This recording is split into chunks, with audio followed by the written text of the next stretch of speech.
Hola, soy Sonia Iborra Gregorio, tengo 26 años, soy de la Foguera Passeig de Gómez y trabajo como auxiliar en una residencia de Alzheimer.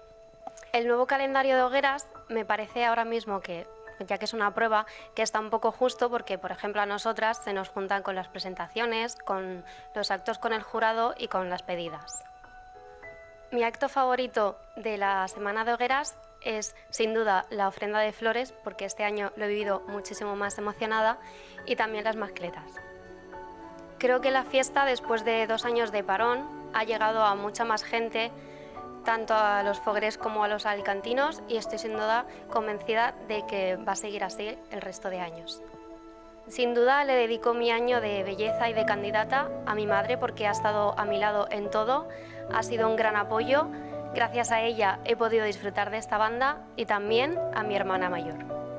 A mi comisión decirles que muchas gracias por esta oportunidad, por haber estado a mi lado en cada paso que he dado como belleza. Sé que como candidata voy a poder contar con ellos y con su cariño igualmente.